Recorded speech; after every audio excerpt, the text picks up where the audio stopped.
കർത്താവിൻ്റെ നാമം വാഴ്ത്തപ്പെടുമാറാകട്ടെ. നമുക്ക് ഇന്ന് രാത്രിയിലും ദൈവത്തിൻ്റെ സന്നിധിയിൽ കടന്നു വന്ന് ദൈവവചനം ചിന്തിക്കുവാൻ, പഠിക്കുവാൻ ഒരവസരം കൂടെ കർത്താവ് തന്നതിനെ ഓർത്ത് ഞാൻ ദൈവത്തിന് സ്തോത്രം ചെയ്യുന്നു. ഇന്ന് രാത്രിയിലെ നമ്മുടെ വചന പഠനത്തിനായിട്ട് നമുക്ക് മത്തായിയുടെ സുവിശേഷം 9-ാം അധ്യായം 14 മുതൽ 17 വരെയുള്ള ഭാഗമാണ് ചിന്തിക്കുവാൻ ആഗ്രഹിക്കുന്നത്. മത്തായിയുടെ സുവിശേഷം 9-ാം അധ്യായം അതിൻ്റെ 14 മുതൽ 17 വരെയുള്ള ഭാഗങ്ങൾ. അതേ തന്നെ ആ ഭാഗം തന്നെ നമുക്ക് മർക്കോസിൻ്റെ സുവിശേഷം 2-ാം അധ്യായം 18 മുതൽ 22 വരെയുള്ള ഭാഗത്തും, ലൂക്കോസിൻ്റെ സുവിശേഷം 5-ാം അധ്യായം 33 മുതൽ 39 വരെയുള്ള ഭാഗത്തും ഇതേ വിഷയം തന്നെ പറഞ്ഞിരിക്കുകയാണ്. നമുക്ക് ആരംഭമായിട്ട് മത്തായിയുടെ സുവിശേഷം 9-ാം അധ്യായം അതിൻ്റെ 14 മുതൽ 17 വരെയുള്ള ഭാഗങ്ങൾ നമുക്ക് ശബ്ദമുയർത്തി ഒരാൾക്ക് വായിക്കാം. യോഹന്നാന്റെ ശിഷ്യന്മാർ അവന്റെ അടുക്കൽ വന്നു, ഞങ്ങളും പരീശന്മാരും വളരെ ഉപവസിക്കുന്നു, നിന്റെ ശിഷ്യന്മാർ ഉപവസിക്കാതെ എന്താ എന്ന് ചോദിച്ചു. യേശു അവരോട് പറഞ്ഞത്, മണവാളൻ കൂടെ ഉള്ളപ്പോൾ ഓർമ്മക്കാർക്ക് ദുഃഖിപ്പാൻ കഴിയുകയില്ല. മണവാളൻ വിരിച്ചു പോകുന്നത് നാൾ വരും, അന്ന് അവർ ഉപവസിക്കും. ഓടി തുണിക്കണ്ണം ആരും പഴയ വസ്ത്രത്തിൽ തുന്നുവാറില്ല. തുന്നിച്ചേർന്നാൽ അതുകൊണ്ട് വസ്ത്രം കീറും, ചീന്തൽ ഏറ്റവും വല്ലാതെ ആയിത്തീരും. പുതുവീഞ്ഞ പഴയ തുരുത്തിയിൽ മാറുമില്ല. പകർന്നാൽ തുരുത്തി ഒളിഞ്ഞ വീഞ്ഞ് ഒഴുകിപ്പോകും, തുരുത്തി നശിച്ചു പോകും. പുതുവീഞ്ഞ് പുതിയ തുരുത്തിയിലേയും പകർന്നു വയ്ക്കുകയുള്ളൂ. അങ്ങനെ രണ്ടും ഭദ്രമായി. ഈ പ്രത്യേക സന്ദർഭത്തിൽ യോഹന്നാൻ സ്നാപകൻ കാരാഗൃഹത്തിൽ ആയിരിക്കുന്നു എന്നാണ് പറയപ്പെടുന്നത്. താൻ ആ കാരാഗൃഹത്തിൽ ആയിരിക്കുമ്പോൾ അവൻ്റെ ശിഷ്യന്മാർ യേശുവിൻ്റെ അടുത്ത് വന്ന് ഒരു വിഷയം പറയുകയാണ്. അവരുടെ വിഷയം എന്ന് പറയുന്നത്, അവരുടെ പ്രശ്നം എന്ന് പറയുന്നത്, ഞങ്ങളും പരീശന്മാരും വളരെയധികം ഉപവസിക്കുന്നുണ്ട്, നിൻ്റെ ശിഷ്യന്മാർ ഉപവസിക്കാത്തത് എന്ത്? ലൂക്കോസ് പറയുന്നത്, കൂടെ ഞങ്ങൾ ഉപവസിക്കുന്നുണ്ട്, നിൻ്റെ ശിഷ്യന്മാർ എന്തുകൊണ്ട് ഉപവസിക്കുന്നില്ല? അതാണ് അവരുടെ വിഷയം, അവരുടെ പ്രശ്നം എന്ന് പറയുന്നത്. നമുക്ക് യഹൂദന്മാരുടെ ഒരു ആത്മീയ പശ്ചാത്തലം ഒന്ന് പഠിക്കുകയാണെന്നുണ്ടെങ്കിൽ അവർക്ക് 3 വ്യത്യസ്തമായിരിക്കുന്ന പ്രാക്ടീസസ് അവരുടെ ഇടയിലുണ്ട്. ഒന്ന്, ഭിക്ഷ കൊടുക്കുക എന്ന് പറയുന്നത് അവരുടെ മതത്തിൽ അടങ്ങിയിരിക്കുന്ന ഒരു പ്രാക്ടീസാണ്. 2, പ്രാർത്ഥന കഴിക്കുക എന്ന് പറയുന്നതും അവരുടെ ഒരു പ്രത്യേകതയാണ്. 3, ഉപവസിക്കുക എന്ന് പറയുന്നതും അവരുടെ ഒരു പ്രത്യേകതയാണ്. ഈ 3 കാര്യങ്ങൾ വളരെ സ്ട്രിക്റ്റായിട്ട് പാലിക്കുന്ന ഒരു ഗ്രൂപ്പാണ് യഹൂദ വംശം എന്ന് പറയുന്നത്.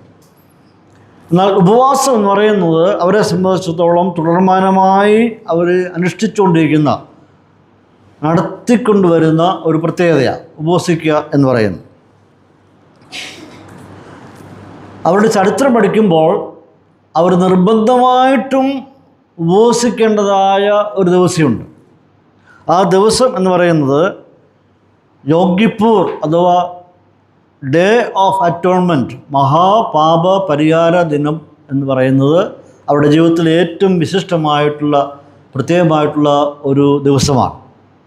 ആ ദിവസം അതിൻ്റെ ചരിത്രം ഉൾക്കൊണ്ടുകൊണ്ട്, അതിൻ്റെ പ്രാധാന്യത ഉൾക്കൊണ്ടുകൊണ്ട്, അതിൻ്റെ ഓർമ്മ പുതുക്കിക്കൊണ്ട് ആണ്ടിലൊരിക്കൽ സകല യഹൂദനും ഉപവസിച്ചേ മതിയാകുകയുള്ളൂ. അത് ആണ്ടിലൊരിക്കൽ മാത്രം ചെയ്യേണ്ട ഒരു പ്രത്യേകതയാണ്. ആരെയും അതിനകത്തുനിന്ന് ഒഴിവാക്കിയിട്ടില്ല. ഇതെല്ലാ യഹൂദനും ഒരുപോലെ പാലിക്കേണ്ടതായിരിക്കുന്ന ഒരു പ്രത്യേകതയാണ്. മഹാപാപ പരിഹാര ദിനത്തിലാണ് അവർ ഉപവസിക്കാറുള്ളത്. എന്നാൽ ചില യഹൂദന്മാർ ആഴ്ചയിൽ 2 പ്രാവശ്യം ഉപവസിക്കാറുണ്ട്.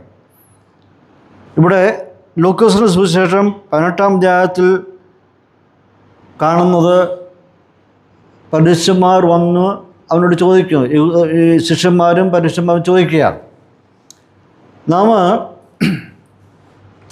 18-ാം അധ്യായത്തിൽ ലൂക്കോസിൻ്റെ സുവിശേഷം 18-ാം അധ്യായത്തിൽ കടന്നു ചെല്ലുമ്പോൾ അവിടെ കാണുന്നുണ്ട് പരീശനും ചുങ്കക്കാരനും എവിടെ പ്രാർത്ഥിപ്പാൻ കടന്നു പോകുന്നു? ദേവാലയത്തിൽ പ്രാർത്ഥിപ്പാനായിട്ട് കടന്നു പോകുന്നു. രണ്ടുപേരും പ്രാർത്ഥിക്കാൻ വേണ്ടി കടന്നു വരികയാണ്. പരീശൻ പ്രാർത്ഥിക്കുമ്പോൾ പറയുന്നുണ്ട്, ഒരുപാട് കാര്യങ്ങൾ അവൻ പ്രാർത്ഥനയിൽ പറയുന്നുണ്ട്. ഞാൻ ഇവനെ പോലെയൊന്നും അല്ല എന്ന് പറഞ്ഞിട്ട് പറയുകയാണ്, ഞാൻ ആഴ്ചയിൽ 2 പ്രാവശ്യം ഉപവസിക്കും. എൻ്റെ അടുത്ത് പറയുകയാണ്, ഞാൻ ആഴ്ചയിൽ 2 പ്രാവശ്യം ഉപവസിക്കുന്നു. ഇവനോട് ആരാ പറഞ്ഞത് ആഴ്ചയിൽ 2 പ്രാവശ്യം ഉപവസിക്കണമെന്ന്? പ്രമാണം അങ്ങനെ പറഞ്ഞിട്ടില്ല. എന്നാൽ ഈ പറയുന്ന പരീശന്മാർ ആഴ്ചയിൽ 2 പ്രാവശ്യം ഉപവസിക്കുന്നു. അവിടെ ചരിത്രം പറയുന്നത് യഹൂദന്മാർ ഈ പരീശന്മാരായിരിക്കുന്ന ചില ഗ്രൂപ്പുകളൊക്കെ ആഴ്ചയിൽ 2 പ്രാവശ്യം ഉപവസിക്കാറുണ്ട്. അത് ഉപവസിക്കുന്നത് വ്യാഴവും തിങ്കളുമാണ് ഉപവസിക്കുന്നത്. വ്യാഴാഴ്ച ഉപവസിക്കുന്നതിൻ്റെ പ്രത്യേകത, മോശ സീനായി പർവ്വതത്തിൽ കയറിപ്പോയത് ഒരു വ്യാഴാഴ്ചയായിരുന്നു. അതുകൊണ്ട് അതിൻ്റെ ഓർമ്മയെ പുതുക്കി കൊണ്ട് അവർ ഉപവസിക്കുന്നു. രണ്ടാമത് മോശ പർവ്വതത്തിൽ നിന്നും ഇറങ്ങി വന്നത്, 2ാമത്തെ കൽപ്പനയും വാങ്ങിച്ചുകൊണ്ട് ഇറങ്ങി വന്നത് ഒരു തിങ്കളാഴ്ചയായിരുന്നു. അതുകൊണ്ട് ആ ദിവസവും അതിൻ്റെ പ്രാധാന്യം കണ്ടുകൊണ്ട് വ്യാഴവും തിങ്കളും അവർ ഉപവസിക്കും. അതാണ് പരീശന്മാർ പറയുന്നത്, ഞങ്ങൾ ആഴ്ചയിൽ 2 പ്രാവശ്യം ഉപവസിക്കും. ഇത് കർത്താവ് പറഞ്ഞതൊന്നുമല്ല, അവരുടെ ഒരു ആചാരമായിട്ട് അവരങ്ങ് കണക്കാക്കി വരികയാണ്. അവരെടുത്ത് പറയുകയാണ് ഞങ്ങൾ ഉപവസിക്കും. അതുതന്നെയാണ് യോഹന്നാൻ്റെ ശിഷ്യന്മാരും കർത്താവിൻ്റെ അടുത്ത് വന്നിട്ട് ഞങ്ങൾ ഉപവസിക്കാറുണ്ട്, നിൻ്റെ ശിഷ്യന്മാർ എന്തുകൊണ്ട് ഉപവസിക്കുന്നില്ല? ഇതാണ് അവിടുത്തെ വിഷയം എന്ന് പറയുന്നത്. ഇവർ സാധാരണ ഉപവസിക്കുന്നത് രാവിലെ 6 മണി മുതൽ വൈകിട്ട് 6 മണി വരെയാണ്. അതിനുശേഷം അവർ സാധാരണ ഉള്ള ആഹാരം കഴിക്കുക പതിവാണ്. എന്നാൽ യേശു കർത്താവിൻ്റെ കാലഘട്ടം വരുമ്പോൾ ശാസ്ത്രിമാരും പരീശന്മാരും ആകുന്ന ഒരു ഗ്രൂപ്പ്, അവർ ഉപവാസത്തിന് അമിതമായ പ്രാധാന്യം കൊടുത്തിരുന്നു. അത് ഒരു ആഡംബരപൂർവമായിട്ടാണ് അവർ ഇത് ആഘോഷിച്ചു വന്നിരുന്നത്. ഉപവസിക്കുക എന്ന് പറയുന്നത് ഒരു ആത്മീയതയുടെ തെളിവായിട്ടാണ് അവരിങ്ങനെ ഉയർത്തി കാണിക്കുന്നത്. അവരുടെ ഈ 3 അനുഷ്ഠാനങ്ങളും, ഞാൻ നേരത്തെ സൂചിപ്പിച്ചായിരിക്കുന്ന 3 അനുഷ്ഠാനങ്ങൾ അല്ലെങ്കിൽ രീതികൾ, ഒന്ന് ഭിക്ഷ കൊടുക്കുക എന്ന് പറയുന്നു. അവർ സാധാരണ ചെയ്യുന്നത് മനുഷ്യനാൽ മാനം ലഭിക്കണം എന്ന് കണ്ടുകൊണ്ട് അവരോട് എന്ത് ചെയ്യുന്നു, പള്ളികളിലും അഥവാ സിനഗോഗുകളിലും വീതികളിൽ നിന്നുകൊണ്ട് അവർ കൊടുക്കുകയും കൊടുത്ത ശേഷം കാഹളം ഉദിക്കുകയും ചെയ്യുന്നു എന്ന് കർത്താവ് മത്തായിയുടെ സുവിശേഷം 6-ാം അധ്യായത്തിൽ പറയുന്നു. കർത്താവ് അവിടെ പറയുന്നത്, നിങ്ങൾ ഭിക്ഷ കൊടുക്കുന്നുവെങ്കിൽ അതെങ്ങനെയായിരിക്കണം? രഹസ്യമായിട്ട് വേണം കൊടുക്കേണ്ടത്. വലങ്കൈ കൊടുക്കുന്നത് ഇടങ്കൈ ഒരിക്കലും അറിയുവാനായിട്ട് പാടില്ല.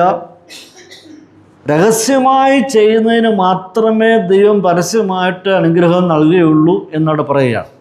അപ്പോൾ നിങ്ങൾ ഭിക്ഷ കൊടുക്കുന്നുവെങ്കിൽ അത് രഹസ്യമായിരിക്കണം. മറ്റുള്ളവർ അറിയുവാൻ വേണ്ടിയല്ല, അത് രഹസ്യമായി കൊടുക്കണം. അത് മറ്റുള്ളവർക്ക് ദാനം കൊടുക്കുന്നതാണ്. അത് പണമായിട്ടും ആഹാരമായിട്ടും വസ്ത്രമായിട്ടും ഒക്കെ കൊടുക്കേണ്ടതാണ്. അതേ പ്രിൻസിപ്പിൾ തന്നെയാണ് നാം കർത്താവിൻ്റെ വേലയ്ക്ക് വേണ്ടി ആരെയെങ്കിലും സഹായിച്ചാലും അത് നാമും കർത്താവുമായിട്ടുള്ള ഒരു ബന്ധത്തിൻ്റെ അടിസ്ഥാനത്തിലാണ്.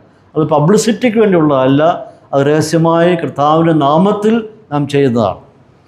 രണ്ടാമത്തെ അവിടെ പ്രത്യേകത അവരുടെ പ്രാർത്ഥനാ ജീവിതം എന്നുള്ളതാണ്. അത് മത്തായിയുടെ സുവിശേഷം 6-ാം അധ്യായത്തിൽ വ്യക്തമായി പറയുന്നുണ്ട്. അവിടെ പറയുന്നുണ്ട്, ഒരിക്കലും നിങ്ങളുടെ ഇടയിൽ പ്രാർത്ഥനയിൽ കാപട്യം ഉണ്ടാകാൻ പാടില്ല. എല്ലാവരും കാണേണ്ടതിന് പള്ളികളിലും തെരുക്കോണിലും പോയി നിന്നുകൊണ്ട് പ്രാർത്ഥിക്കാൻ പാടില്ല. നിങ്ങൾ യൂട്യൂബിലൊക്കെ സെർച്ച് ചെയ്യാമെന്നുണ്ടെങ്കിൽ അവിടെ കാണാൻ കഴിയുന്നുണ്ട്. ഇപ്പോഴും അവരുടെ ഇടയിലുള്ള പ്രത്യേകത, അവരുടെ സ്ട്രീറ്റുകളുണ്ട്. ഇരുഭാഗവും വീടുകളും അവരുടെ സ്ട്രീറ്റുകളുണ്ട്. അവിടെ വിശേഷമായിരിക്കുന്ന വസ്ത്രമൊക്കെ അണിഞ്ഞുകൊണ്ട് ബൈബിൾ ഓപ്പൺ ചെയ്ത് പരസ്യമായി വായിക്കുന്ന രീതി അവരുടെ ഇടയിലുണ്ട്. അന്നുകൊണ്ട് ഇന്നുമുണ്ട്. ഇത് പ്രാർത്ഥനയോടുകൂടി ചേർന്ന് പോകുന്ന വിഷയമാണ്. എന്നാൽ കർത്താവ് പ്രാർത്ഥനയെപ്പറ്റി എന്താ പഠിപ്പിച്ചിരിക്കുന്നത്? മത്തായിയുടെ സുവിശേഷം 6-ാം അധ്യായത്തിൽ പ്രാർത്ഥിക്കുമ്പോൾ നിങ്ങൾ എന്ത് ചെയ്യണം? നിങ്ങൾ അറയിൽ കിടക്കണം, വാതിലടക്കണം, രഹസ്യമായി നിങ്ങൾ പ്രാർത്ഥിക്കണം. ഇതാണ് വ്യക്തിപരമായ പ്രാർത്ഥനയെപ്പറ്റി കർത്താവ് പറയുന്നത്. നിങ്ങൾ പ്രാർത്ഥനാ ജീവിതമുള്ളവരായിരിക്കണം. നിങ്ങൾ വ്യക്തിപരമായി പ്രാർത്ഥിക്കുമ്പോൾ നിങ്ങളുടെ വീടിനകത്ത് കയറി വാതിലടച്ച് രഹസ്യത്തിൽ കാണുന്ന ദൈവമായിട്ട് നിങ്ങൾ പ്രാർത്ഥന കഴിക്കണം എന്നുള്ളതാണ്. അപ്പോൾ പ്രാർത്ഥനയും എന്താണ്? പേഴ്സണൽ പ്രാർത്ഥന ഞാൻ പറയുന്നത്. വ്യക്തിപരമായ പ്രാർത്ഥനയും അതും രഹസ്യമായിരിക്കണം. ദാനകർമ്മം ചെയ്യുന്നുവെങ്കിൽ അതും രഹസ്യമായിരിക്കണം. പ്രാർത്ഥന, വ്യക്തിപരമായ പ്രാർത്ഥന ജീവിതവും അതും രഹസ്യമായിരിക്കണം. കാരണം അത് നാമും ദൈവമായിട്ടുള്ള നമ്മുടെ ബന്ധമാണ്. മൂന്നാമത്, ഉപവാസത്തെപ്പറ്റി കർത്താവ് പഠിപ്പിക്കുമ്പോൾ മത്തായിയുടെ സുവിശേഷം 6-ാം അധ്യായത്തിൽ കടന്നു വരുമ്പോൾ അവിടെ പറയുന്നുണ്ട്, നിങ്ങൾ ഒരിക്കലും കപടഭക്തരായി തീരുവാനായിട്ട് പാടില്ല, വാടിയ മുഖം കാണിക്കാൻ പാടില്ല എന്നൊക്കെ പറയുന്നുണ്ട്. ഇവിടെ ഉപവാസത്തിൻ്റെ പ്രത്യേകത എന്തായിരുന്നു? എന്തിനു വേണ്ടിയാണ് ജനം ഉപവസിക്കാറുള്ളത്? നമുക്ക് ഉപവാസത്തെപ്പറ്റിയൊക്കെ നന്നായിട്ട് ചരിത്രം ബൈബിളിൽ പറയുന്നുണ്ട്. ഉപവാസത്തിൻ്റെ പ്രത്യേകത എന്ന് പറയുന്നത് ദൈവത്തിൻ്റെ കൃപ ധാരാളമായി ലഭിക്കുവാനും, ദൈവത്തിൻ്റെ കരുണ ലഭിക്കുവാനും, ദൈവീയ സഹായം ലഭിക്കുവാനും, ദൈവത്തിൻ്റെ വിടുതൽ ഉണ്ടാകുവാനും ഒക്കെയാണ് ജനം ഓരോ കാലഘട്ടങ്ങളിലും ഉപവസിക്കാറുണ്ടായിരുന്നു. പല പ്രാർത്ഥനകളും രഹസ്യമായിരുന്നു, പല ഉപവാസവും രഹസ്യമായിരുന്നു. എന്നാൽ ചില ഘട്ടങ്ങളിൽ ഉപവാസവും പരസ്യമായിരുന്നു. അത് ഒരു രാജ്യം മുഴുവനുമായി അഭിമുഖീകരിക്കുന്ന പ്രശ്നമായിരുന്നതുകൊണ്ട് ഒരു സമൂഹത്തെ മൊത്തമായി ബാധിച്ച കാലഘട്ടങ്ങളിൽ അവർ പരസ്യമായിട്ട് ഉപവാസം പ്രഖ്യാപിച്ചു. നമുക്കറിയാം, മൊർദെഖായി ഉപവാസം പ്രസിദ്ധീകരിച്ചു. കാരണം അവൻ്റെ ജനം മൊത്തത്തിൽ കഷ്ടത്തിലായപ്പോൾ ജനത്തെ മൊത്തത്തിൽ ഉപവാസത്തിലേക്ക് നയിച്ച് പ്രാർത്ഥിപ്പാൻ ഇടയായിത്തീർന്നു. യഹോശാഫാത്തും ഉപവാസം പ്രസിദ്ധീകരിച്ചായിട്ട് കാണുന്നുണ്ട്. എന്നാൽ നെഹമ്യാവ് തൻ്റെ യെരൂശലേമിൻ്റെ അവസ്ഥ കണ്ടുകൊണ്ട് താൻ രഹസ്യമായ ദൈവസന്നിധിയിൽ ഉപവസിക്കുകയും പ്രാർത്ഥിക്കുകയും കരയുകയും ചെയ്തിട്ടൊക്കെ അവിടെ കാണുന്നു. അപ്പോൾ ചില ഘട്ടങ്ങളിൽ വലിയ നിർണായകമായിരിക്കുന്ന ഒരു സമൂഹത്തെ മൊത്തമായി ബാധിക്കുന്ന വിഷയം വന്നപ്പോൾ ആ സമൂഹത്തെ മൊത്തമായി ഉപവസിക്കുവാൻ വേണ്ടി പ്രേരിപ്പിച്ചു. എന്നാൽ കർത്താവിൻ്റെ കാലഘട്ടത്തിൽ കർത്താവ് എന്താ പഠിപ്പിക്കുന്നത്? അവിടെ കാണുവാൻ കഴിയുന്നത്, ഉപവാസം എന്നുകൊണ്ട് ഉദ്ദേശിക്കുമ്പോൾ നിങ്ങൾ അതിൻ്റെ പ്രത്യേകത ആത്മതപനം ഉണ്ടാവുക, വിനയാതീതരായി തീരുക, താഴ്മ ധരിക്കുക എന്നൊക്കെയാണ് അവിടുത്തെ ഉദ്ദേശം എന്ന് പറയുന്നത്. എന്നാൽ കർത്താവ് അവിടെ ഉപവാസിക്കുന്നതിനെപ്പറ്റി പഠിപ്പിക്കുന്നത്, നിങ്ങൾ വാടിയ മുഖം ഒരിക്കലും കാണിക്കുവാനായിട്ട് പാടില്ല. ഉപവസിക്കുമ്പോൾ ഒരിക്കലും മുഖത്തത് കാണുവാനായിട്ട് പാടില്ല. അഥവാ ഒരിക്കലും നിങ്ങളുടെ മുഖം വിരൂപമായിരിക്കുവാൻ പാടില്ല. അത് രഹസ്യമായിരിക്കണം. മാത്രമല്ല, തലയിൽ എണ്ണ തേച്ച് മുഖം കഴുകി ദൈവസന്നിധി വരണം എന്നൊക്കെയാണ് കർത്താവോട് പറയുന്നത്. അപ്പോൾ യേശുക്രിസ്തുവിൻ്റെ കർത്താവ് ശിഷ്യന്മാരോട് പറയുന്നത്, നിങ്ങൾ ഉപവസിക്കുമ്പോൾ അത് വളരെ രഹസ്യമായിരിക്കണം. അത് വിനയാധീനത്തോടുകൂടി മറ്റുള്ളവരെ കാണിക്കാതെ, മറ്റുള്ളവർ അറിയാതെ നിങ്ങളും ദൈവമായിട്ടുള്ള ഒരു അഭേദ്യമായിട്ടുള്ള ഒരു ബന്ധം, അത് ദൈവ കൃപ പ്രാപിക്കുവാൻ, ദൈവ അനുഗ്രഹം പ്രാപിപ്പാൻ, വിടുതൽ പ്രാപിക്കുവാൻ, ദൈവത്തിൻ്റെ കരുണയുണ്ടാകുവാൻ, നാം അഭിമുഖീകരിക്കുന്ന വിഷയങ്ങൾക്കൊരു പരിഹാരം ഉണ്ടാകുവാൻ ഒക്കെ ആയിട്ടാണ് അത് കാണുവാൻ തോക്കണം കഴിയുന്നത്. അപ്പോൾ ഇവിടെ ഒരിക്കലും നമ്മുടെ ഭിക്ഷ കൊടുക്കുന്നതോ പ്രാർത്ഥിക്കുന്നതോ ഉപവസിക്കുന്നതോ ഒന്നും അത് പബ്ലിസിറ്റിക്ക് വേണ്ടിയുള്ളതല്ല, അത് പ്രൈവറ്റായിട്ട് ഉള്ളതാണ് എന്നാണ് അവിടെ കാണാൻ കഴിയുന്നത്. എന്നാൽ ഇവിടുത്തെ വിഷയത്തിലേക്ക് നാം കടന്നു വരുമ്പോൾ, യോഹന്നാൻ്റെ ശിഷ്യന്മാരുടെ പരാതി എന്ന് പറയുന്നത്, ഞങ്ങളും പരീശന്മാരും വളരെ ഉപവസിക്കുന്നുണ്ട്, പക്ഷെ നിൻ്റെ ശിഷ്യന്മാർ ഉപവസിക്കാത്തത് എന്ത്? അവരുടെ പ്രശ്നം അതാണ്. ഞങ്ങൾ ഉപവസിക്കുന്നു, നിങ്ങൾ ഉപവസിക്കുന്നില്ല. ഞങ്ങൾക്ക് ഉപവാസമുണ്ട്, നിങ്ങൾക്ക് ഉപവാസം ഇല്ല. അപ്പോൾ അവർ കണ്ടിരിക്കുന്നത്, ഞങ്ങൾ ഉപവസിക്കുന്നത് കൊണ്ട് ഞങ്ങളാണ് കൂടുതൽ ആത്മീയർ എന്നുള്ളായിരിക്കുന്ന ഒരു ചിന്ത അവരെ ഭരിക്കുക. ഞങ്ങൾക്കെല്ലാവർക്കും ഈ പ്രാക്ടീസ് ഉണ്ട്, നിങ്ങൾക്ക് എന്തുകൊണ്ട് അതില്ല? അപ്പോൾ ആത്മീയതയുടെ ഒരു പ്രത്യക്ഷ അടയാളമായിട്ടൊക്കെ ആയിരിക്കാം ഇവർ അതിനെ കാണുന്നത്. ഈ കാലഘട്ടത്തിലും ആ മനോഭാവം ഉള്ളവർ ഉണ്ട്. ഞങ്ങൾക്ക് ഉപവാസമുണ്ട്, നിങ്ങൾക്ക് ഉപവാസമില്ല. അപ്പോൾ അവരുടെ മനസ്സിരിക്കുന്ന ചിന്താഗതി ഞങ്ങൾക്കുള്ളതുപോലെയെല്ലാം നിങ്ങൾക്കും ഉണ്ടായിരിക്കണം. ഞങ്ങൾക്കുള്ളത് നിങ്ങൾക്കില്ലെങ്കിൽ ഞങ്ങൾ നിങ്ങളെ അംഗീകരിക്കാനായിട്ട് പറ്റുകയില്ല. അപ്പോൾ അവരുടെ മനസ്സിലേക്ക് ചിന്ത ഞങ്ങൾക്ക് എന്തെല്ലാം പ്രാക്ടീസസ് ഉണ്ടോ അതൊക്കെ നിങ്ങൾക്ക് ഉണ്ടെങ്കിൽ ഞങ്ങൾ നിങ്ങളെ അംഗീകരിക്കും. അപ്പോൾ കർത്താവ് അതിന് ചുട്ട മറുപടിയാണ് കൊടുക്കുന്നത്.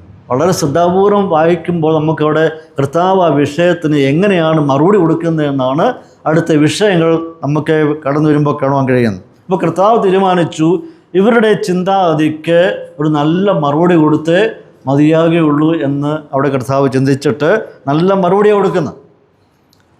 നമുക്ക് പത്രോസിൻ്റെ ലേഖനത്തിലേക്ക് കടന്നു വരുമ്പോൾ 1 പത്രോസ് 3:15 കടന്നു വരുമ്പോൾ പത്രോസ് ഇപ്രകാരം ഒരു കാര്യം പറയുന്നുണ്ട്. നിങ്ങളിലുള്ള പ്രത്യാശയെക്കുറിച്ച് ന്യായം ചോദിക്കുന്ന ഏവരോടും എന്താ പറയേണ്ടത്, സൗമ്യതയും ഭയഭക്തിയും കൊണ്ട് പ്രതിവാദം പറയുവാൻ എന്ത് ചെയ്യണം, എപ്പോഴും ഒരുങ്ങിയിരിപ്പിൻ. അപ്പോൾ പത്രോസ് ഒരു ആശയം പറയുന്നുണ്ട്, നിങ്ങളിലുള്ള പ്രത്യാശയെപ്പറ്റി, അതാ കർത്താവിൽ നിങ്ങൾക്കുള്ള പ്രത്യാശയെപ്പറ്റി ആരെങ്കിലും ചോദ്യം ചെയ്യാൻ വന്നാൽ അവരോട് മറുപടി പറയാനായിട്ട് നിങ്ങൾ ഒരുങ്ങിയിരുന്നോളൂ. അങ്ങനെയാണെന്നുണ്ടെങ്കിൽ അതേ പ്രിൻസിപ്പിൾ തന്നെയാണ് ബാക്കിയുള്ള ഉപദേശങ്ങൾക്കും വരുന്നത്. ആരെങ്കിലും ഇങ്ങനെയുള്ള വിഷയങ്ങളെപ്പറ്റി തർക്കിക്കുവാനോ വാദിക്കുവാനോ ന്യായം ചോദിക്കാനോ വന്നാൽ നമുക്കും അതേ നിലപാട് തന്നെ സ്വീകരിക്കാൻ പറ്റും. അപ്പോൾ അത് മറുപടി പറയണമെന്നുണ്ടെങ്കിൽ നാം വചനം പഠിച്ചിരിക്കണം, ഉപദേശം അറിഞ്ഞിരിക്കണം. എങ്ങനെയാണ് ഉപദേശങ്ങൾ അറിയുക, എങ്ങനെയാണ് ഉപദേശം പഠിക്കുന്നത്? ഇങ്ങനെയുള്ള ആരൊക്കെ ബൈബിൾ ക്ലാസ്സിലൊക്കെ പോയി പങ്കെടുക്കുമ്പോഴൊക്കെയാണ് നമുക്ക് കൂടുതൽ അറിവുകൾ കിട്ടുന്നത്. ഒരു ബൈബിൾ ക്ലാസ്സും ഒരു പ്രഭാഷണവും തമ്മിൽ വ്യത്യാസമുണ്ട്. ബൈബിൾ ക്ലാസ് എന്ന് പറയുമ്പോൾ ഓരോ വിഷയങ്ങൾ എടുത്ത് പതുക്കെ ഇങ്ങനെ പഠിപ്പിച്ചു പോവുകയാണ്. നിങ്ങൾ ശ്രദ്ധിച്ചാണ് എൻ്റെ ഒരു പ്രത്യേകത എന്ന് പറയുമ്പോൾ ഞാനൊരു പാസേജ് എടുത്തു കഴിഞ്ഞാൽ പാസേജിനകത്ത് അടങ്ങിയിരിക്കുന്ന ഓരോ വിഷയങ്ങളുടെയും ആഴങ്ങളോട്ട് പോയി അത് തികഞ്ഞെടുത്ത് ഇങ്ങനെ ഓരോന്നും ഇങ്ങനെ മെല്ലെ സാവധാനത്തോടുകൂടി പറഞ്ഞ് മനസ്സിലാക്കി കൊടുക്കുന്ന പ്രത്യേകതയാണ് എനിക്കുള്ളത്. വളരെ ശാന്തതയോടുകൂടിയാണ് അത് ചെയ്യുന്നത്. അപ്പോൾ ശ്രദ്ധിച്ചിരിക്കുന്നവർക്ക് ആ വിഷയത്തിൽ അടങ്ങിയിരിക്കുന്ന ചരിത്രവും പശ്ചാത്തലവും അതിൻ്റെ ഭാഷയും അതിൻ്റെ ആത്മീയ വിഷയങ്ങളെല്ലാം മനസ്സിലാക്കുവാൻ കഴിയും. അപ്പോൾ ഇതിന് മറുപടി കർത്താവ് കൊടുക്കുന്നത് എങ്ങനെയാണ്? മത്തായിയുടെ സുവിശേഷം 9:15 നാം വായിക്കുന്ന ഇപ്രകാരമാണ്, മണവാളൻ കൂടെയുള്ളപ്പോൾ തോഴ്മക്കാർക്ക് ദുഃഖിപ്പാൻ കഴിയുകയില്ല. മണവാളൻ പിരിഞ്ഞു പോകേണ്ടുന്ന നാൾ വരും, അന്ന് അവർ ഉപവസിക്കും. അപ്പോൾ ഞങ്ങളും പരീക്ഷന്മാരും ഉപവസിക്കുന്നു, നിന്റെ ശിഷ്യന്മാർ ഉപവസിക്കുന്നില്ല. എന്തുകൊണ്ടാണ് ഉപവസിക്കാത്തതെന്ന് പറഞ്ഞപ്പോൾ കർത്താവ് മത്തായിയുടെ സുവിശേഷം പറയുന്നത്, മണവാളൻ കൂടെ ഉള്ളപ്പോൾ തോഴന്മാർക്ക് ദുഃഖിക്കുവാൻ കഴിയുകയില്ല, അവർക്ക് ഒരിക്കലും ദുഃഖിക്കുവാനായിട്ട് പറ്റുകയില്ല.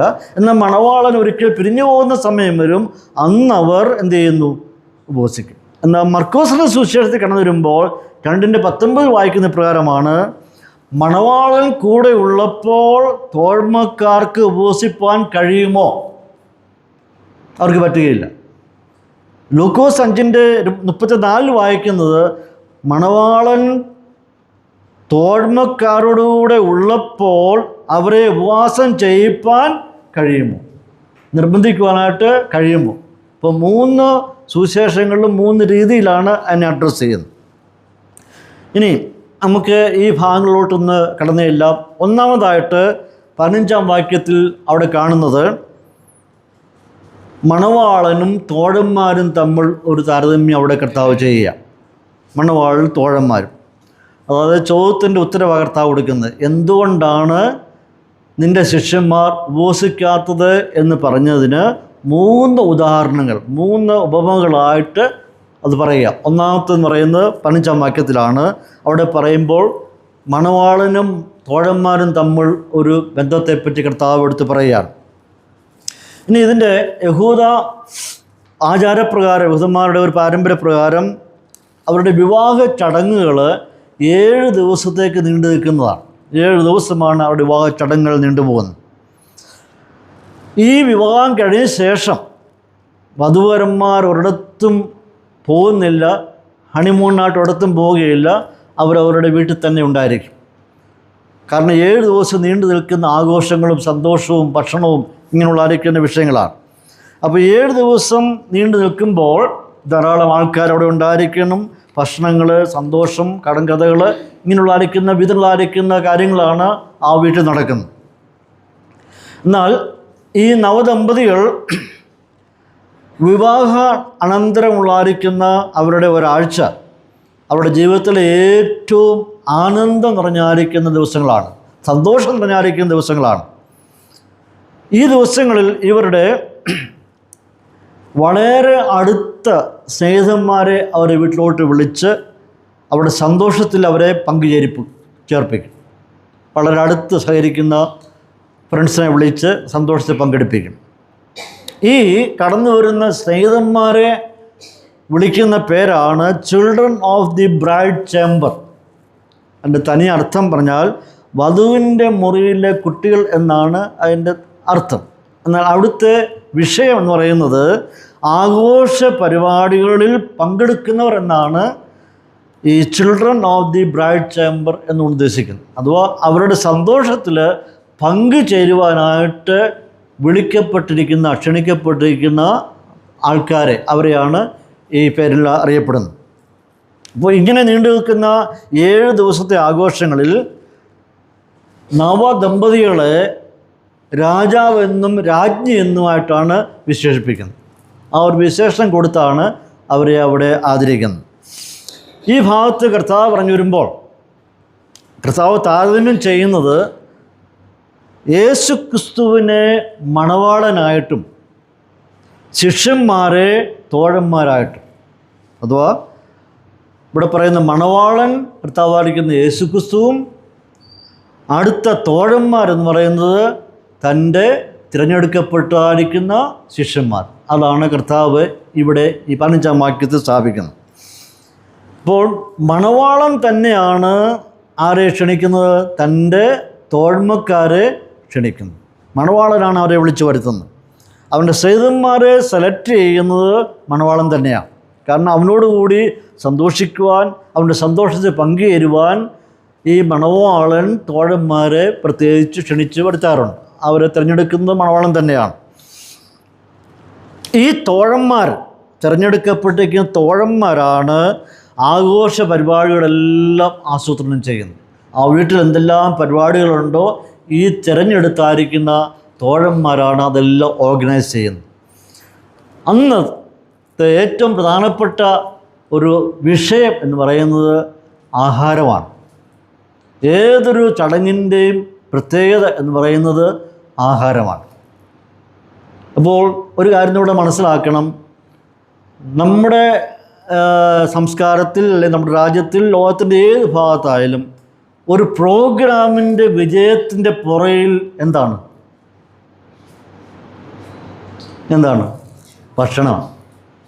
ഭക്ഷണം നന്നായിരുന്ന പ്രോഗ്രാമും നന്നായിരുന്നു. അപ്പോൾ എല്ലാവരും പറയും ഇന്നത്തെ പ്രോഗ്രാം എങ്ങനെ ഉണ്ടായിരുന്നു എന്ന് ചോദിച്ചാൽ നന്നായിരുന്നു. കാരണം എന്താണ്? നല്ല ഭക്ഷണം. ഇപ്പോൾ ഭക്ഷണം എന്ത് ചെയ്യുന്നു? പ്രോഗ്രാമിൻ്റെ വിജയത്തിന് കാരണമായിത്തീരുന്നു. പ്രോഗ്രാം അല്പം മോശമായിരുന്നാലും ഭക്ഷണം നന്നായിരുന്നുവെങ്കിൽ നന്നായിരുന്നു, കൊള്ളായിരുന്നു, എല്ലാം കൊള്ളായിരുന്നു പറയും. ഇപ്പം ഇവരുടെ ഈ ആഘോഷവേളയിൽ എന്തിനാണ് അധിക പ്രാധാന്യം? ഭക്ഷണത്തിന് അധികം പ്രാധാന്യം. അപ്പോൾ ഇവിടെ കർത്താവ് പറഞ്ഞു വരുമ്പോൾ ചിന്തിക്കേണ്ട വിഷയം, ഈ ആഘോഷ പരിപാടികൾ നടക്കുന്ന സന്ദർഭങ്ങളിൽ, അഥവാ ഈ ഒരു കല്യാണം കഴിഞ്ഞു 7 ദിവസം നീണ്ടു നിൽക്കുന്ന ആഘോഷ പരിപാടികൾ, എല്ലാവരും വന്നു സന്തോഷിക്കുന്നു, കഥകൾ പറയുന്നു, ഇങ്ങനെയുള്ള ആയിരിക്കുന്ന പരിപാടി നടക്കുമ്പോൾ ന്യായമായിട്ട് ചിന്തിച്ച് നോക്കിക്കേ, ആരെങ്കിലും ഉപവാസത്തോട് കടന്നു വരുമോ? നമ്മളിൽ ആരെങ്കിലും നമ്മുടെ ഏറ്റവും ക്ലോസ് ആയിട്ടുള്ള സ്നേഹിതരുടെയോ കുടുംബാംഗങ്ങളുടെയോ ഒക്കെ കല്യാണത്തിന് പോയിട്ട് അവിടെ ചെല്ലുമ്പോൾ നമ്മളെ ഭക്ഷണം കഴിക്കാൻ വേണ്ടി വിളിക്കുമ്പോൾ നമ്മൾ പറയും ഞാനിന്ന് ഉപവാസമാണ് ഉണ്ടില്ലേ? സാധാരണ ആരും അങ്ങനെ പറയാറില്ല, ചെയ്യത്തില്ല. കാരണം ആ സന്തോഷത്തിൽ നമ്മൾ പങ്കുചേരുക. അവർ നമ്മളുള്ള സ്നേഹത്തിൻ്റെയും ബഹുമാനത്തിൻ്റെയും ആദരവിൻ്റെ അടിസ്ഥാനത്തിലല്ലേ നമ്മെ വിളിച്ചത്. അപ്പോൾ അവിടെ ചെന്നിട്ട് ഞാനിന്ന് ഉപവാസമാണ്, ഞാനൊന്നും കഴിക്കത്തില്ല എന്ന് പറഞ്ഞാൽ ആ വ്യക്തിക്കുണ്ടാകുന്ന വിഷമം എത്രമാത്രമായിരിക്കും. അപ്പോൾ ഇവിടെ കർത്താവ് പറയുന്ന അതുതന്നെയാണ്, ഈ ആഘോഷ പരിപാടി നടക്കുമ്പോൾ തോഴന്മാർക്ക് ഉപവസിക്കുവാനായിട്ട് പറ്റുമോ? വിവാഹ ദിവസം എന്തിനു വേണ്ടിയുള്ളതാണ്? അത് സന്തോഷത്തിൻ്റെ ദിനമാണ്, സന്തോഷിക്കുവാനുള്ള ദിവസമാണ്. ഇപ്പോൾ സാധാരണ മനുഷ്യൻ ഉപവസിക്കുന്നത് എന്തിനു വേണ്ടിയാണ്? എപ്പോഴാണ് ഉപവസിക്കാറുള്ളത്? സ്വാഭാവികമായിട്ടും ഒരു വിഷമം വരുമ്പോൾ, ദുഃഖം വരുമ്പോൾ, പ്രയാസം വരുമ്പോൾ, സങ്കടം വരുമ്പോൾ, പ്രതിസന്ധി വരുമ്പോൾ, മറ്റൊരു സ്ഥലത്തു നിന്നും ഒരു വിടുതൽ ഇല്ലാതെ വരുമ്പോൾ സ്വാഭാവികമായിട്ടും മനുഷ്യർ ഉപവസിക്കാറുണ്ട്. അത് ദൈവവും നാമും തമ്മിൽ പാലിക്കുന്ന മാത്രമുള്ള ബന്ധമാണ്. അപ്പോൾ നമ്മുടെ വിഷയത്തിൽ ഒരു പരിഹാരത്തിന് വേണ്ടി നാം ദൈവസ്ഥനെ മുട്ടുമടക്കി ഉപവസിക്കുന്നു, പ്രാർത്ഥിക്കുന്നു. അത് വിഷമഘട്ടം വരുമ്പോഴാണ്.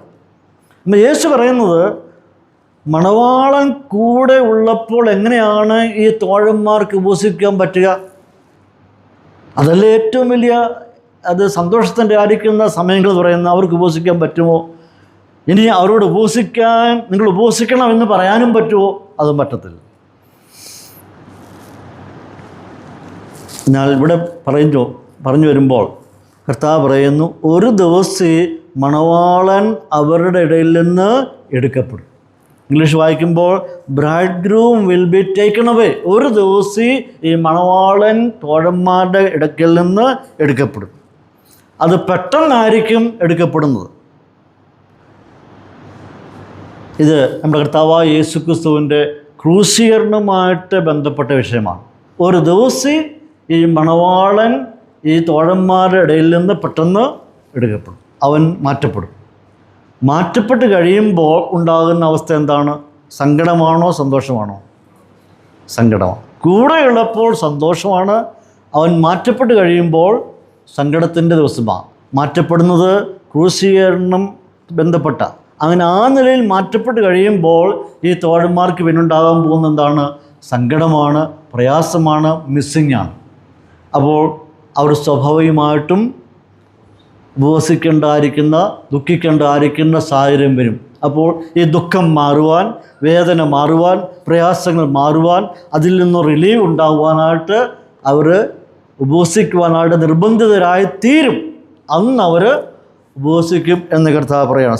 അഥവാ കർത്താവോട് പറഞ്ഞു വരുമ്പോൾ നമ്മൾ രസകരമായി ചിന്തിക്കേണ്ട വിഷയം, സമയമാകുമ്പോൾ അഥവാ സമയം വരുമ്പോൾ അവർ ഉപവസിച്ചോളും. നിങ്ങൾ അവരെ നിർബന്ധിച്ച് ഉപവസിക്കേണ്ട കാര്യമൊന്നും, അതാണ് അതിൻ്റെ അർത്ഥം. ആരും അവരെ നിർബന്ധിച്ച് ഉപവസിക്കാനൊന്നും പോകേണ്ട. സമയം വരും, ഒരു ദിവസം വരും, അന്ന് അവർ ഉപവസിച്ചോളും. അഥവാ ഇവരുടെ ഇടയിൽ നിന്ന് ഈ മണവാളൻ മാറ്റപ്പെടും, അന്ന് അവർ ഉപവസിച്ചോളും. പക്ഷേ ഇപ്പോൾ അവരെ നിർബന്ധിക്കുവാനായിട്ട് പറ്റുകയില്ല. അതാണ് കർത്താവ് അവിടെ പറയും. ഇനി അതിൻ്റെ തുടർമാനമായിട്ട് ഒരു ഉപമ കർത്താവ് പറയുന്നുണ്ട് 16-ാം വാക്യത്തിൽ. അവിടെ കാണുന്നത് പുതിയ വസ്ത്രവും പഴയ വസ്ത്രത്തെ പറ്റിയും പറയുന്നുണ്ട്. അവിടെ പറയുന്നത്, കോടിത്തുണിക്കണ്ടം ആരും പഴയ വസ്ത്രത്തിൽ ചേർത്ത് തുന്നുമാറില്ല. തുന്നിച്ചേർത്താൽ അതുകൊണ്ട് വസ്ത്രം കീറും, ചീന്തൽ ഏറ്റവും വല്ലാതെയായിത്തീരും. നിങ്ങളുടെ ആരുടെയും അറിവിൽ ആരെങ്കിലും പഴയ വസ്ത്രവും പുതിയ വസ്ത്രവും തമ്മിൽ ചേർത്ത് തയ്ച്ചിട്ടുണ്ടോ? ഇതുവരെ അങ്ങനെ ചെയ്യാറില്ല. ഈ ഭാഗത്ത് നമുക്ക് പഠിക്കുവാൻ കഴിയുന്നത്, കർത്താവായ യേശു ചെയ്യുന്നത്, യേശുക്രിസ്തുവിൻ്റെ ശുശ്രൂഷയും യോഹന്നാൻ സ്നാപകൻ്റെ ശുശ്രൂഷയും തമ്മിലുള്ള ഒരു താരതമ്യമാണ് കർത്താവ് നടത്തുവാൻ ആഗ്രഹിക്കുന്നത്. അതാണ് കർത്താവിൻ്റെ മനസ്സിൽ ഉണ്ടായിരിക്കുന്ന വിഷയം. യോഹന്നാനെ പറ്റി നാം പഠിച്ചു വരുമ്പോൾ എന്താണ് കാണാൻ കഴിയുന്നത്? യോഹന്നാൻ യഹൂദ മതമായിരിക്കുന്ന ജൂഡായിസത്തിൽ മുഴുകി, യഹൂദ പാരമ്പര്യത്തിൽ മുഴുകി ജീവിക്കുന്നവരിൽ ഒരു മാനസാന്തരം ഉണ്ടാകുവാനായിട്ട് പ്രസംഗിച്ചു. യോഹന്നാൻ പ്രസംഗിച്ചത് തനി യഹൂദന്മാരോട് അവരുടെ ഉള്ളിൽ ഒരു മാനസാന്തരം ഉണ്ടാകാൻ വേണ്ടി പ്രസംഗിച്ചു. അവരപ്പോഴും ഏത് നിൽക്കുന്നതാണ്? യഹൂദ മതത്തിൻ്റെ അടിസ്ഥാനത്തിൽ നിൽക്കുന്നവരാണ്, ജൂഡായിസത്തിൽ വിശ്വസിക്കുന്നവരാ. അവരുടെ ഇടയിൽ അവരുടെ ഉള്ളിൽ ഒരു മാനസാന്തരം ഉണ്ടാകാൻ വേണ്ടി യോഹന്നാൻ പ്രസംഗിച്ചു. പക്ഷേ യോഹന്നാൻ പ്രസംഗിച്ചതിൻ്റെ പരിണിത ഫലം എന്ന് പറയുന്നത് അവരെ ക്രിസ്തുവിലേക്ക് ആനയിക്കുവാനായിട്ട് ഇടയായിത്തീർന്നു. ഈ മാനസാന്തരം ആരിലേക്ക് കൊണ്ടെത്തിച്ചു? യേശു ക്രിസ്തുവിലേക്ക് എത്തിക്കുവാനായിട്ട് ഇടയായിത്തീർന്നു. അപ്പോഴും യോഹന്നാൻ ഏതിലാണ് നിൽക്കുന്നത്? യൂദായിസത്തിൽ നിൽക്കുക, യഹൂദ മതത്തിൽ നിൽക്കുക.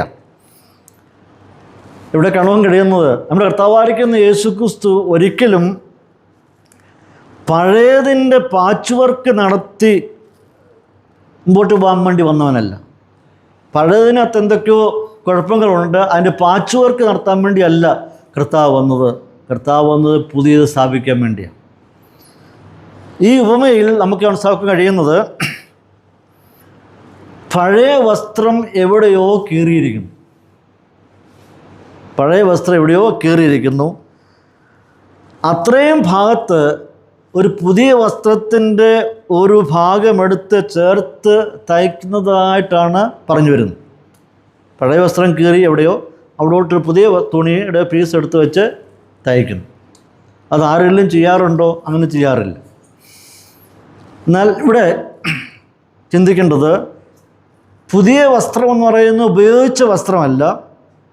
എന്നാൽ ആ പുതിയ വസ്ത്രം വെള്ളത്തിൽ മുക്കുകയാണെങ്കിൽ എന്താ സംഭവിക്കുന്നത്?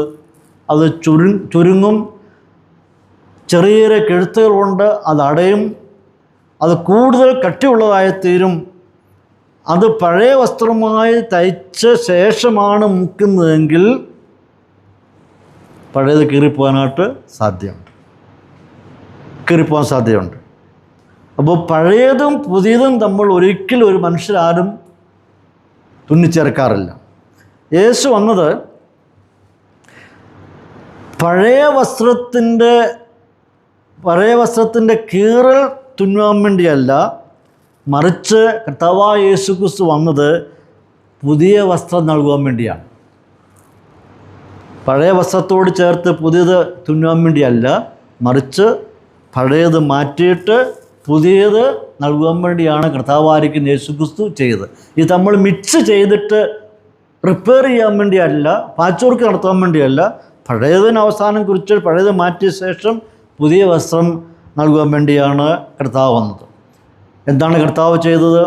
അവൻ നമ്മെ നീതിയുടെ വസ്ത്രം അണിയിച്ചു, നമ്മെ നീതിയുടെ വസ്ത്രം ധരിപ്പിച്ചിരിക്കുകയാണ്. അപ്പോൾ കർത്താവായ യേശു ക്രിസ്തു വന്നത് പഴയത് കളഞ്ഞിട്ട് പുതിയ വസ്ത്രം നമ്മെ അണിയിക്കാൻ വേണ്ടിയാണ്. നാം എപ്പോൾ കർത്താവായിരിക്കുന്ന യേശു ക്രിസ്തുവിലായിത്തീർന്നോ, എപ്പോൾ കർത്താവ് നമ്മുടെ ഹൃദയത്തിൽ വന്നോ, അന്നു മുതൽ അവൻ നമ്മെ നീതിയുടെ അങ്കി ധരിപ്പിച്ചിരിക്കുന്നു. പഴയ വസ്ത്രമല്ല, അവൻ നമ്മെ പുതിയ അങ്കി ധരിപ്പിച്ചിരിക്കുകയാണ്. ഒരു പക്ഷെങ്കിൽ ഇവിടെ യോഹന്നാൻ്റെ ശിഷ്യന്മാർ പ്രതീക്ഷിച്ചത്, അഥവാ പരീശന്മാരൊക്കെ പ്രതീക്ഷിച്ചത്, യേശു അവരുടെ മതത്തിലെ പോരായ്മകളൊക്കെ പരിഹരിച്ചിട്ട് ഒന്നുകൂടി അതിനെ ഒന്ന് ഉഷാറാക്കിയെടുക്കുമെന്നാണ് ഈ പരീശന്മാരൊക്കെ ചിന്തിച്ചുകൊണ്ട്, ശാസ്ത്രിമാരും പരീശന്മാരും ചിന്തിച്ചത്, ഈ കർത്താവായിരിക്കുന്ന യേശു ക്രിസ്തു ഞങ്ങളുടെ മതത്തിലെ ചിലറിയ പോരായ്മകളൊക്കെ പരിഹരിച്ച് ഒന്നുകൂടെ ഒന്ന് ഉഷാറാക്കി ഒന്ന് റിഫൈൻ ചെയ്ത് എടുത്ത് കൊണ്ടുവരുമെന്നൊക്കെ ആയിരുന്നു അവരുടെ സങ്കല്പം. എന്നാൽ ഇവിടെ നാം കാണുമ്പോൾ യോഹന്നാനെ പറ്റി നാം ചിന്തിക്കേണ്ടത് ഒരു യുഗത്തിൻ്റെ അവസാനത്തേതും പുതിയ യുഗത്തിൻ്റെ ആരംഭമായിട്ടുമാണ് നമുക്കവിടെ കാണാൻ കഴിയുന്നത്. അതോ യോഹന്നാൻ്റെ കാലഘട്ടത്തോടു കൂടി, ഒന്നുകൂടെ ഞാൻ പറയാം, യോഹന്നാൻ സ്നാപകൻ്റെ കാലഘട്ടത്തോടു കൂടി പഴയ യുഗത്തിൻ്റെ അവസാനം കുറിച്ചിട്ട് ഒരു പുതിയ യുഗം അവിടെ ആരംഭിക്കും. ഇപ്പോൾ യോഹന്നാൻ ആ പഴയ യുഗത്തിൻ്റെ അവസാന പീരീഡിലോട്ട് വന്നിരിക്കുക. അവിടെ നിന്നൊരു പുതിയ യുഗം ആരംഭിക്കുക. പക്ഷേ യോഹന്നാനെ ദൈവം എന്ത് ചെയ്യുന്നു? ഒരു ജനത്തെ കർത്താവിൻ്റെ ശിഷ്യന്മാരാക്കി ഒരുക്കി എടുത്ത് കൊണ്ടുവന്നു. മാനസാന്തര സ്നാനം കഴിപ്പിച്ച് മാനസികമായിട്ട് പ്രിപ്പയറാക്കി നിർത്തിയിരുന്നു. അപ്പോൾ അതോടുകൂടി ഒരു യുഗം അവിടെ അവസാനിക്കുക. ഇവിടെ ന്യായപ്രമാണമുണ്ട്, കൃപയുമുണ്ട്. ഒരിക്കലും ലോയും ഗ്രേസും, ന്യായപ്രമാണവും കൃപയും തമ്മിൽ നമുക്ക് എന്ത് ചെയ്യാൻ പറ്റില്ല? മിക്സ് ചെയ്യാനായിട്ട് പറ്റില്ല. ന്യായപ്രമാണം വേറെയാണ്, കൃപ വേറെയാണ്. ന്യായപ്രമാണ യുഗം വേറെയാണ്, കൃപായുഗം വേറെയാണ്. ഇവ തമ്മിൽ ഒരിക്കലും നമുക്ക് ചേർത്ത് തിന്നുവാനായിട്ട് പറ്റുകയില്ല, ഒരിക്കലും പറ്റുകയില്ല. ഇതിലെ ആശയങ്ങൾ നമുക്ക് മിക്സ് ചെയ്യാനായിട്ട് പറ്റുകയില്ല. ന്യായപ്രമാണവും കൃപയും തമ്മിൽ കൂട്ടിച്ചേർത്താൽ, അങ്ങനെ ചെയ്യുന്നുവെങ്കിൽ അത് പഴയ തുണി പുതിയ തുണിയുടെ കഷ്ണം ചേർത്ത് തുന്നുന്ന പോലെ ആയിരിക്കും. അതായത് സഭ ന്യായപ്രമാണവും കൃപയും തമ്മിൽ ചേർത്ത് മിക്സ് ചെയ്ത് മുമ്പോട്ട് കൊണ്ടുപോകുന്നുവെങ്കിൽ അതെന്തിനു തുല്യമാണ്? പഴയ വസ്ത്രവും പുതിയ വസ്ത്രവും ചേർത്ത് തുന്നുന്നതിന് തുല്യമാണ്. കർത്താവ് വ്യക്തമായിട്ട് പറയുകയാണ്, അതൊരിക്കലും സാധ്യമല്ല.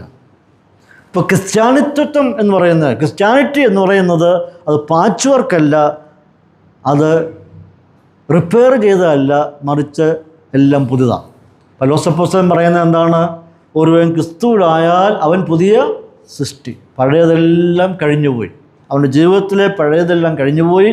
ആചാരങ്ങളും അനുഷ്ഠാനങ്ങളും ഇങ്ങനെയുള്ള സകലവും കഴിഞ്ഞുപോയി. അവനിൽ പഴയതെല്ലാം മാറിയിട്ട് അവനെ പുതിയ സൃഷ്ടിയാക്കി രൂപാന്തരപ്പെടുത്തിയെടുക്കുകയാണ് ചെയ്തത്. അപ്പോൾ സുവിശേഷത്തിൻ്റെ പുതുമയും പഴയ യഹൂദ മതവും തമ്മിൽ സംയോജിപ്പിക്കുന്നത് നിഷ്ഫലമാണ്. അതുകൊണ്ട് യാതൊരു പ്രയോജനമില്ല. പഴയ വസ്ത്രവും അഥവാ നിയമങ്ങളും നിയമാവലികളും എല്ലാം മാറിപ്പോകുന്നു. കർത്താവ് എന്ത് ചെയ്യുന്നു? നമുക്ക് വേണ്ടി ഒരു പുതിയ ഉടമ്പടി സ്ഥാപിച്ച് ഒരു പുതിയ യുഗം അവിടെ ആരംഭിക്കുക. അപ്പോൾ അവൻ നമ്മെ പുതിയ വസ്ത്രം അണിയിച്ച് നമ്മെ പുതിയ സൃഷ്ടിയാക്കി മാറ്റും. അപ്പോൾ ഇവിടെ കാണുവാൻ കഴിയുന്നത്, ഒരു കാരണവശാലും ന്യായപ്രമാണവും കൃപയും തമ്മിൽ നമുക്ക് ബന്ധിപ്പിക്കാൻ പറ്റുകയില്ല. ന്യായപ്രമാണം വേറെയാണ്. ഇത് യോഹന്നാൻ്റെ കാലഘട്ടത്തോടുകൂടി അത് അവസാനിക്കുന്നു. അവിടെ മുതൽ പുതിയ ഒരു യുഗം ആരംഭിക്കും. നാം പുതിയ സൃഷ്ടിയായി തോന്നിരിക്കുകയാണ്. അതന്നെ എക്സാക്ട്ലി.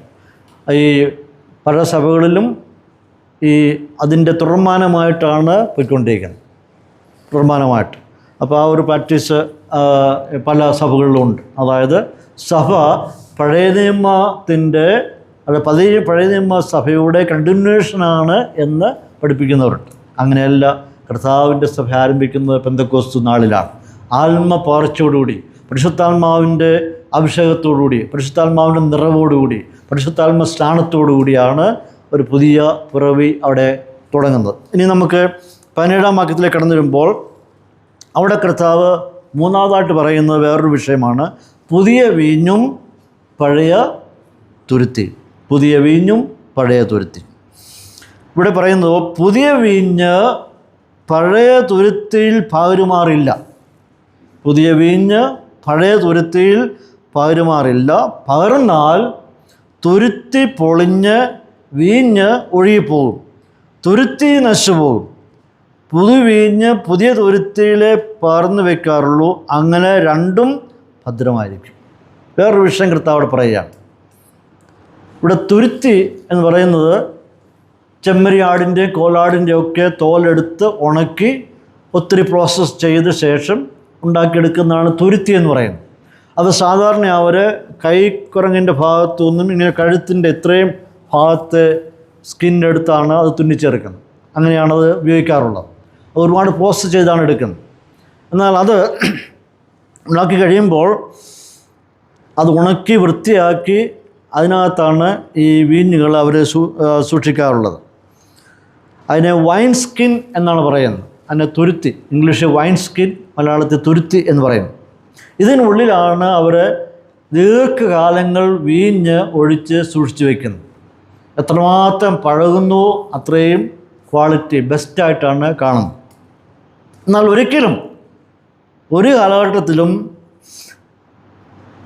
പഴയ വീഞ്ഞ് സൂക്ഷിച്ചിരിക്കുന്ന തുരുത്തിലേക്ക് പുതിയ വീഞ്ഞ് ഒഴിക്കത്തില്ല, ഒരിക്കലും ചെയ്യാറില്ല.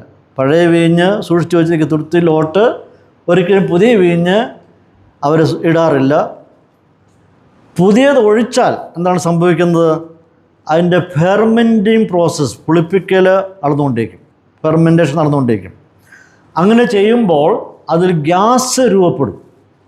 പ്രത്യേകമായ ഗ്യാസ് രൂപം പ്രാപിച്ചിട്ട് ശക്തമായ പ്രഷർ ഈ തുരുത്തിക്കകത്തുണ്ടായി സമ്മർദ്ദം ഉണ്ടായിട്ട് അതിന് പൊട്ടലുണ്ടാകുവാൻ സാധ്യതയുണ്ട്. കാരണം ശരിക്കും ഉണങ്ങി എടുത്തിരിക്കുന്ന ഒരു തുകലാണ്. അത് വിള്ളലുണ്ടാകുവാനായിട്ട് സാധ്യതയുണ്ട്. അതിൻ്റെ തൈലുകൾ പൊട്ടിപ്പോകാൻ സാധ്യതയുണ്ട്. പ്രഷർ കൂടുമ്പോൾ അതിൻ്റെ വായ്ക്ക് കെട്ടിയിരിക്കുന്ന ആ കെട്ട് അഴിഞ്ഞ് വീഞ്ഞ് പുറത്തു പോകാനായിട്ട് സാധ്യത. അത്രമാത്രം ഗ്യാസ്, അത്രമാത്രം പ്രഷറാണ് ഉണ്ടാകാറുള്ളത്. അപ്പോൾ ഈ പഴയ വീഞ്ഞ് ഒഴിച്ചു വച്ചിരിക്കുന്ന തുരുത്തിലോട്ട് പുതിയ വീഞ്ഞ് ഒഴിച്ചാൽ ഫെർമെൻറ്റേഷൻ നടക്കുമ്പോൾ പ്രഷർ ഉണ്ടായി ഇതിന് ക്രാക്ക് ഉണ്ടാകുവാനും നൂലുകൾ പൊട്ടുവാനും വായ് മുടി കെട്ടിരിക്കുന്ന കെട്ട് അഴിഞ്ഞു പോകാനും അങ്ങനെ ഇത് നഷ്ടപ്പെടുവാനായിട്ട് സാധ്യതയുണ്ട്. അപ്പോൾ ഒരിക്കലും പഴയ വീഞ്ഞ് ഒഴിച്ചു വച്ചിരിക്കുന്ന തുരുത്തിലോട്ട് പുതിയ വീഞ്ഞ് ഒഴിക്കാറ് ഇല്ല. കാരണം അത് പൊട്ടിപ്പോകാൻ സാധ്യതയുണ്ട്. സാധാരണ എല്ലാവരും ചെയ്യുന്നത് പുതിയ വീഞ്ഞ് പുതിയ തുരുത്തിയിലാണ് സൂക്ഷിക്കുന്നത്. പുതിയ വീഞ്ഞ് പുതിയ തുരുത്തിലേ സൂക്ഷിക്കാറുള്ളൂ. കാരണം ആ പുതിയ തുരുത്തി എന്ന് പറയുമ്പോൾ അതൊരു ഇലാസ്റ്റിക്കിൻ്റെ ആയിരിക്കേണ്ട സ്വഭാവമാണ്.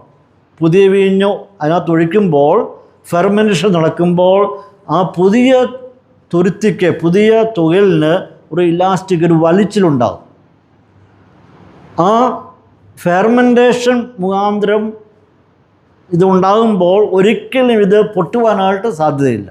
ഇലാസ്റ്റിക്കായിട്ട് ഇങ്ങനെ വലിഞ്ഞ് നിൽക്കും. അതാണ് പുതിയ തുരുത്തിയുടെ പ്രത്യേകത. അതുകൊണ്ട് എപ്പോഴും മനുഷ്യർ പുതിയ വീഞ്ഞ് പുതിയ തുരുത്തിയിൽ മാത്രമേ ഒഴിക്കാറുള്ളൂ. കാരണം ഫെർമെൻറ്റേഷൻ നടന്നാൽ, പുളിപ്പിരി നടന്നു കഴിഞ്ഞാൽ ഒരിക്കലും ഇതിന് കേടുപാട് സംഭവിക്കുവാനായിട്ട് സാധ്യത ഇല്ല. പഴയത് പുതിയതിൽ ഒഴിച്ചാൽ നാം ചിന്തിച്ചതുപോലെ ഗ്യാസ് കൂടുമ്പോൾ പ്രഷറും കൂടുന്നു, തുരുത്തിയുടെ ഇലാസ്റ്റിസിറ്റി, ആ വലിയുന്ന സ്വഭാവം നഷ്ടപ്പെട്ട് കഴിയുന്നു, അത് കട്ടിയായിത്തീരുന്നു, അത് പൊട്ടിപ്പോകാനായിട്ട് സാധ്യതയുണ്ട്. അപ്പോൾ ഇവിടെ കർത്താവ് പറയുന്നത് പഴയതും പുതിയതും തമ്മിൽ ഒരിക്കലും അവർ മിസ് ചെയ്യാറില്ല. പഴയ തുണിയും പുതിയ തുണിയും തമ്മിൽ മിസ് ചെയ്യാറില്ല. പഴയ വീഞ്ഞും പുതിയ വീഞ്ഞും തമ്മിൽ മിസ് ചെയ്യാറില്ല, രണ്ടായി നിൽക്കുകയാണ്. അപ്പോൾ ഇവിടെ കർത്താവ് പറഞ്ഞതിൻ്റെ ആത്മീയ അർത്ഥങ്ങൾ എന്തൊക്കെയാണ്? ഒന്നാമത് കർത്താവ് പറഞ്ഞു, അവരുടെ ചോദ്യത്തിൻ്റെ ഉത്തരം കർത്താവ് പറഞ്ഞത്, ഒന്ന് ശിഷ്യൻ മണവാളനും തോഴന്മാരും. യോഹന്നാനെയാണ് കർത്താവ് അവിടെ കൊണ്ടുവന്നിരിക്കുന്നത്. ഇവിടെ കാണുന്നത് പഴയ നിയമത്തിലെ പ്രവാചകന്മാർ ധാരാളം ഉണ്ടായിരുന്നു. യോഹന്നാൻ പഴയ നിയമ കാലഘട്ടത്തിൽ മാനസാന്തരത്തെപ്പറ്റി പ്രസംഗിച്ചു, മാനസാന്തര സ്നാനം കഴിപ്പിച്ചു.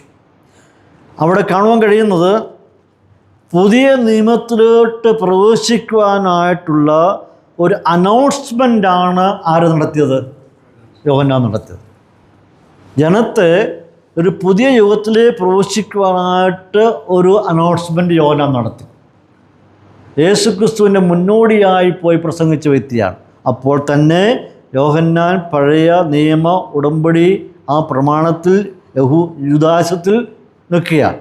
പക്ഷേ യോഹന്നാൻ ചെയ്തത് ഒരു പുതിയ ഘട്ടത്തിൽ പ്രവേശിക്കുവാനായിട്ട് ഒരു പരസ്യമായ വിളംബരം നടത്തുന്നതായിട്ട് കാണുന്നുണ്ട്. ചുരുക്കി പറഞ്ഞാൽ ഒരു സർവീസ് റോഡിൽ നിന്നും ഹൈവേയിലോട്ട് പ്രവേശിക്കുവാനായിട്ട് ഒരു ഗൈഡായിട്ട് ആര് നിൽക്കുകയായിരുന്നു? യോഹന്നാൻ. ഒരു ഇടുങ്ങിയ വഴിയിൽ നിന്നും വിശാലമായ വഴിയിലോട്ട് പ്രവേശിക്കാനായിട്ട് ഒരു ഉപകരണമായിട്ട് ദൈവം യോഹന്നാനെ എടുത്ത് ഉപയോഗിക്കുകയാണ്. അപ്പോൾ പഴയ യുഗത്തിൻ്റെ പാരമ്പര്യവും ആചാരവും രീതികളും എല്ലാം തന്നെ മാറുന്നു. പുതിയ യുഗത്തിലോട്ട് പ്രവേശിക്കുമ്പോൾ ഇതിൻ്റെ ഒന്നും ആവശ്യമില്ല. സാധാരണ റോഡിൽ നിന്നും ഹൈവേയിലോട്ട് പ്രവേശിക്കുമ്പോൾ നമുക്കറിയാൻ വ്യത്യാസം അല്ലേ? ഇങ്ങനെയുള്ള റോഡിൽ കൂടി ഓടിച്ച ശേഷം ഹൈവേയിലോട്ട് നാം കയറുകയാണെന്നുണ്ടെങ്കിൽ ഡ്രൈവ് ചെയ്യുന്ന ആളിന് എന്തൊരു മാനസികമായ സന്തോഷം, എന്ത് സ്മൂത്താണ്. അപ്പോൾ പഴയ ഇതെല്ലാം അവസാനിപ്പിച്ചുകൊണ്ട് യോഹന്നാൻ ഒരു സമൂഹത്തെ പുതിയ ഹൈവേ കൂടി കൊണ്ടുപോകാനായിട്ടുള്ള ഒരു സാഹചര്യമാണ് കാണാൻ കഴിയുന്നത്. അപ്പോൾ ഇവിടെ മണവാളനും തോഴന്മാരും ഒരുമിച്ചായിരിക്കുമ്പോൾ അത് സന്തോഷത്തിൻ്റെയും സമൃദ്ധിയുടെയും ഭക്ഷണത്തിൻ്റെയും ആസ്വാദത്തിൻ്റെയും ഒക്കെ ആയിരിക്കുന്ന സന്ദർഭങ്ങളാണ്. ആ സമയത്ത് അവരോട് ഉപവസിക്കാൻ പറഞ്ഞാൽ അത് ഒരിക്കലും ശരിയായ കാര്യമല്ല. അവർ ഉപവസിക്കേണ്ട കാര്യവുമില്ല. അങ്ങനെ ചെയ്യേണ്ട സാഹചര്യങ്ങളൊന്നും തന്നെയില്ല. കാരണം എന്താണ്? അത് സന്തോഷത്തിൻ്റെ ആയിരിക്കുന്ന ദിനങ്ങളാണ്. സന്തോഷത്തിൻ്റെ ദിനങ്ങൾ എന്തുകൊണ്ടാണ് ഉപവസിക്കുന്നത്? എന്നാൽ ഈ മണവാളൻ അവരെ വിട്ട് മാറിപ്പോകുന്നതായിരിക്കുന്ന സന്ദർഭം വരും. അന്ന് അവർ ദുഃഖം മനസ്സിലുണ്ടാകും. ആ ദുഃഖം എപ്പോഴും ഇങ്ങനെ മനസ്സിലിരിക്കുമ്പോൾ സമയാസമയങ്ങളിൽ അവർ തന്നെ അങ്ങ് ഉപവസിച്ചു. ഞാൻ ചോദിക്കട്ടെ, നമുക്ക് ഉപവാസം ആവശ്യമുണ്ടോ? ഉപവസിക്കണോ?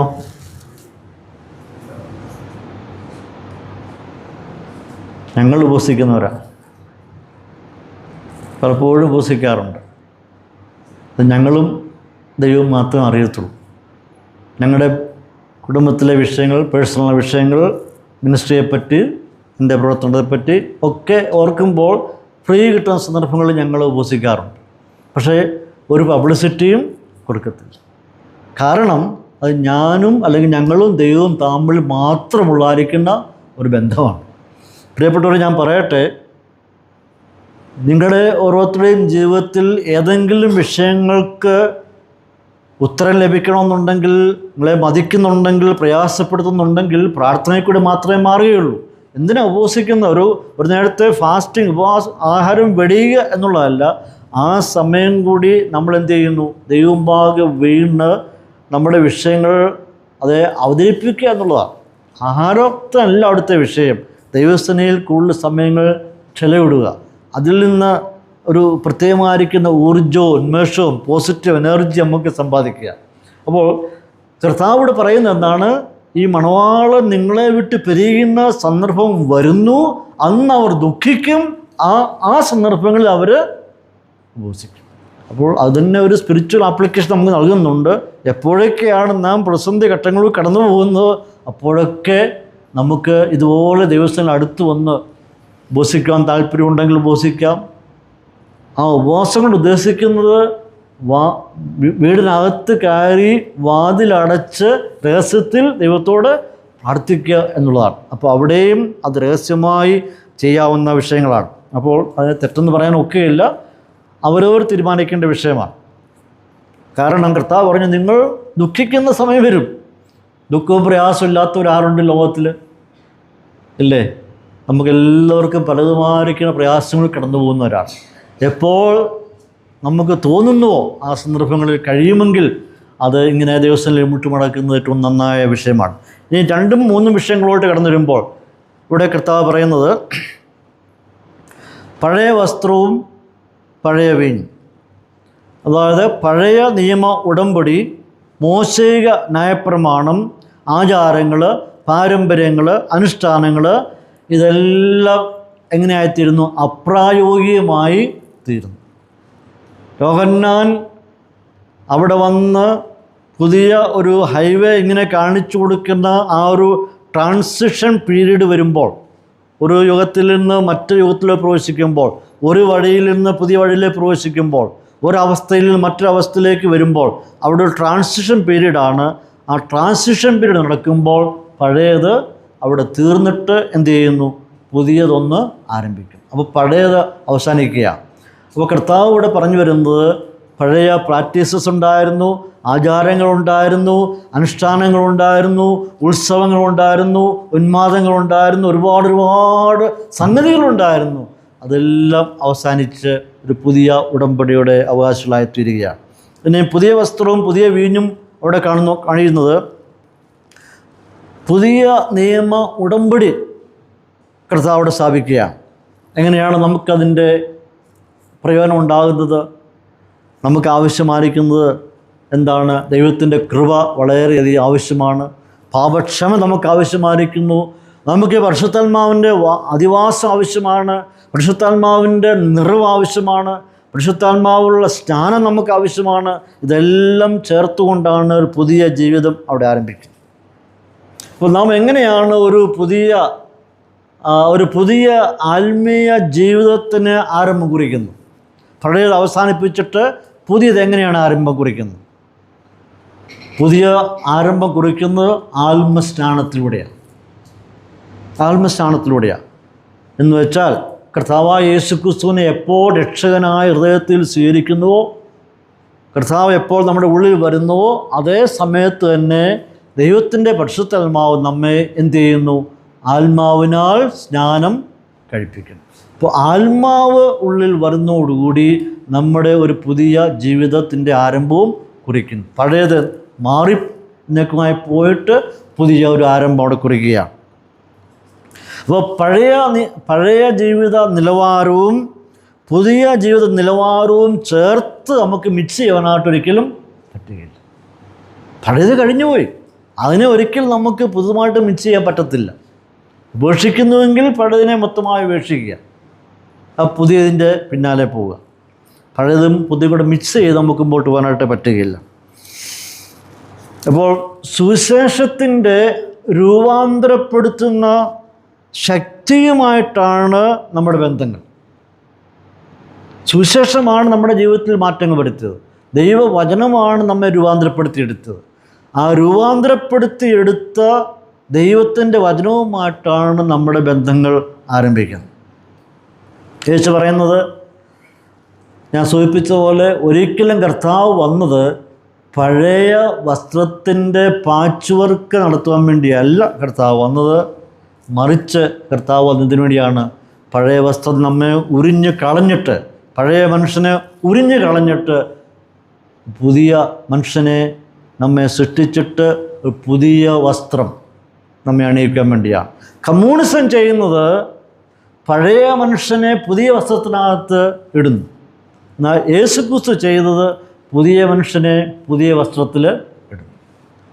ഇതാണ് കമ്മ്യൂണിസവും കാറൽ മാർക്സിൻ്റെ ഫിലോസഫിയും ക്രിസ്തുവിൻ്റെ ഫിലോസഫിയും തമ്മിലുള്ള വ്യത്യാസം. അവർ ചെയ്യുന്നത് പഴയ മനുഷ്യന്മാർക്ക് എന്ത് ചെയ്യുന്നു? പുതിയ വസ്ത്രം കൊടുക്കുന്നു. എന്നാൽ ക്രിസ്തു എന്ത് ചെയ്യുന്നു?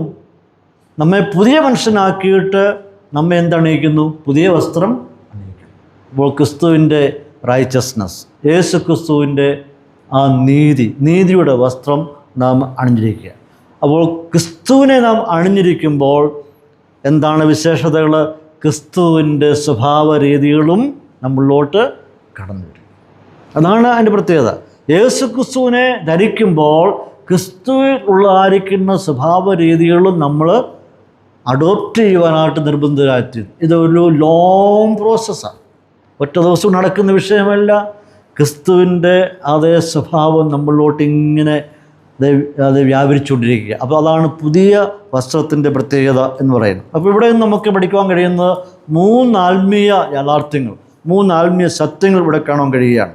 ഒന്നാമത്തെ വിഷയം, യോഹന്നാൻ പഴയ സിസ്റ്റത്തിലുള്ളവനായിരുന്നു, പഴയ ആചാരങ്ങളിൽ നിന്നവനായിരുന്നു, പഴയ ഉടമ്പടിയിൽ നിന്നവനായിരുന്നു. അവനെ വിട്ടിട്ട്, യോഹന്നാനെ വിട്ടിട്ട് എന്ത് ചെയ്യുന്നു? ഒരു പറ്റം ആൾക്കാർ മണവാളനായ യേശു ക്രിസ്തുവുമായിട്ട് ചേർന്നു. മനസ്സിലായോ ആത്മീയ സത്യം? യോഹന്നാൻ പഴയ ഉടമ്പടിയിൽ പഴയ സിസ്റ്റത്തിൽ നിന്നവനായിരുന്നു, ന്യായപ്രമാണത്തിൽ നിന്നവനായിരുന്നു. എന്നാൽ യോഹന്നാൻ മാനസാന്തരസ്ഥാനം പ്രസംഗിച്ച ഒരു കൂട്ടത്തെ ഒരുക്കി അവനിൽ നിന്നും ഒരു കൂട്ടർ എന്ത് ചെയ്യുന്നു? മണവാളനായ ക്രിസ്തുവിനോട് ചേർന്നു. രണ്ടാമത്തെ വിശേഷത, വസ്ത്രം എന്ന് പറയുന്നത് എന്തിനു വേണ്ടിയുള്ളതാണ്? ശരീരം മറയ്ക്കുവാൻ വേണ്ടി, അണിയുവാൻ വേണ്ടിയുള്ളതാണ് വസ്ത്രം എന്ന് പറയുന്നത്. അതിനുവേണ്ടിയാണ് ഉപയോഗിക്കുന്നത്. അപ്പോൾ ഇവിടെ വിഷയം, പഴയ മനുഷ്യനെ നാം എന്ത് ചെയ്യുന്നു? ഉരിഞ്ഞു കളഞ്ഞിട്ട്, പഴയ മനുഷ്യൻ്റെ സ്വഭാവങ്ങളും പ്രവൃത്തികളും എല്ലാം ഉരിഞ്ഞു കളഞ്ഞിട്ട് കർത്താവ് എന്ത് നമ്മെ അണിയിക്കുന്നു? നീതിയുടെ അങ്കി നമ്മെ അണിയിക്കും. അപ്പോൾ പഴയ മനുഷ്യൻ മരിച്ചുപോയി, അവൻ നീക്കമായി പോയിരിക്കുകയാണ്. അപ്പോൾ പുതിയ മനുഷ്യൻ, അപ്പോൾ പുതിയ മനുഷ്യനായി തീർന്നുവെങ്കിൽ, ഞാനും നിങ്ങളും പുതിയ മനുഷ്യരാണെന്നുണ്ടെങ്കിൽ പുതിയ ചില ജീവിത നിലവാരങ്ങൾ, പുതിയ ജീവിത അനുഭവങ്ങൾ ദിനംതോറും നാം അത് പ്രാപിക്കുവാനായിട്ട് ശ്രമിക്കേണ്ടത് ആവശ്യമാണ്. മൂന്നാമത്തെ സത്യം എന്ന് പറയുന്നത്, വീഞ്ഞ് എന്തിനു വേണ്ടിയുള്ളതാണ്? വീഞ്ഞ് എന്തിനു വേണ്ടിയുള്ളതാണ്? അത് കുടിക്കാൻ വേണ്ടിയുള്ളതാണ്. അത് സന്തോഷം നൽകുന്നവരിക്കുന്ന അനുഭവമാണ്.